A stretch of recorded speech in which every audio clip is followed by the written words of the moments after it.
कार्तिक मास के तीसरे दिन की कथा के साथ हम प्रस्तुत हुए हैं। भक्तगणों, इस कथा को बड़ी श्रद्धा से सुनिएगा। सत्यभामा ने कहा, हे प्रभु, आप तो सभी काल में व्यापक हैं और सभी काल आपके आगे एक समान है। फिर भी यह कार्तिक मास ही सभी मासों में श्रेष्ठ क्यों है? आप सब तिथियों में एकादशी और सभी मासों में कार्तिक मास को ही अपना प्रिय क्यों कहते हैं? इसका कारण बताइए। भगवान श्री कृष्ण ने कहा, हे भामिनी, तुमने बहुत अच्छा प्रश्न किया है। मैं तुम्हें इसका उत्तर देता हूँ। ध्यान पूर्वक सुनो। इसी प्रकार एक बार महाराज बेन के पुत्र राजा पृथु ने प्रश्न के उत्तर में देवर्षि नारद से प्रश्न किया था और जिसका उत्तर देते हुए नारद जी ने उसे कार्तिक मास की महिमा बताते हुए कहा, हे राजन, एक समय शंख नाम का एक राक्षस बहुत बलवान एवं अत्याचारी हो गया था।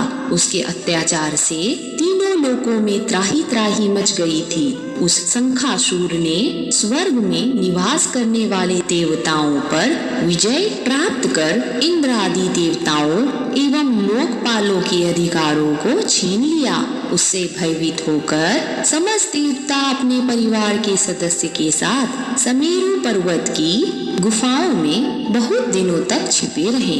तत्पश्चात वे निश्चित होकर समेरु पर्वत की गुफाओं में ही रहने लगे। उधर जब शंखासुर को इस बात का पता चला कि देवता आनंद पूर्वक समेरु पर्वत की गुफाओं में निवास कर रहे हैं, तो उसने सोचा कि ऐसी कोई दिव्य शक्ति अवश्य है जिसके प्रभाव से अधिकारहीन यह देवता अभी भी बलवान है। सोचते सोचते इस निर्णय पे पहुंचा कि वेद मंत्रों के बल के कारण ही देवता बलवान हो रहे हैं। यदि इनसे वेद छीन लिया जाए तो वे बलहीन हो जाएंगे। ऐसा विचार कर शंखासुर ब्रह्मा जी के सत्यलोक से शीघ्र ही वेदों को हर लाया। उसके द्वारा ले जाए जाते हुए भय से उसके चंगुल से निकल भागे और जल में समा गए। शंखासुर ने वेद मंत्रों तथा बीज मंत्रों को ढूंढते हुए सागर में प्रवेश किया, परंतु ना तो उसको वेद मंत्र मिले और ना ही बीज मंत्र। शंखासुर जब सागर से निराश होकर वापस लौटा तो उस समय ब्रह्मा जी पूजा की सामग्री लेकर सभी देवताओं के साथ भगवान विष्णु की शरण में पहुँचे। भगवान को गहरी निद्रा से जगाने के लिए गाने बजाने लगे और धूप गंध आदि से बारंबार उनका पूजन करने लगे। धूप, दीप, नवेद आदि अर्पित किए जाने पर भगवान की निद्रा टूटी और वह देवताओं सहित ब्रह्मा जी को अपना पूजन करते हुए देखकर अत्यंत प्रसन्न हुए तथा कहने लगे, मैं आप लोगों के इस कीर्तन एवं मंगलाचरण से बहुत ही प्रसन्न हूँ। आप अपना अभीष्ट वरदान मांगिए, मैं अवश्य प्रदान करूँगा। जो मनुष्य आश्विन शुक्ल की एकादशी से देवोत्थान एकादशी तक ब्रह्म मुहूर्त में उठकर मेरी पूजा करेंगे, उन्हें तुम्हारी ही भांति मेरे प्रसन्न होने के कारण सुख की प्राप्ति होगी।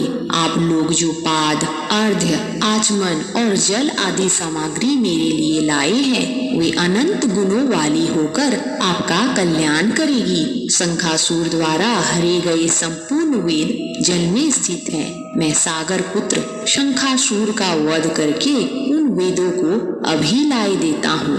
आज से मंत्र, बीज और वेदों सहित मैं प्रति वर्ष कार्तिक मास में जल में विश्राम किया करूँगा।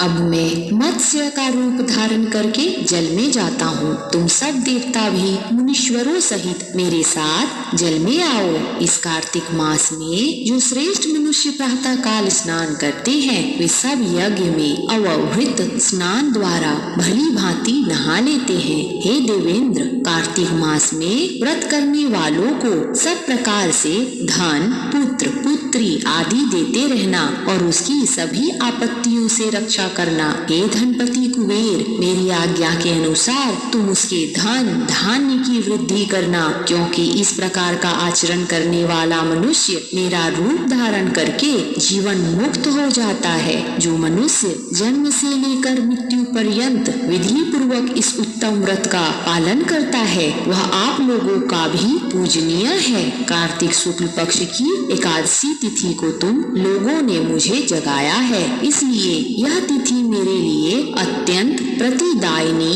और माननीय है। हे देवताओं, यह दोनों व्रत नियम पूर्वक करने से मनुष्य मेरा सानिध्य प्राप्त कर लेता है। इन व्रतों के करने से जो फल मिलता है वह अन्य किसी व्रत से नहीं मिलता।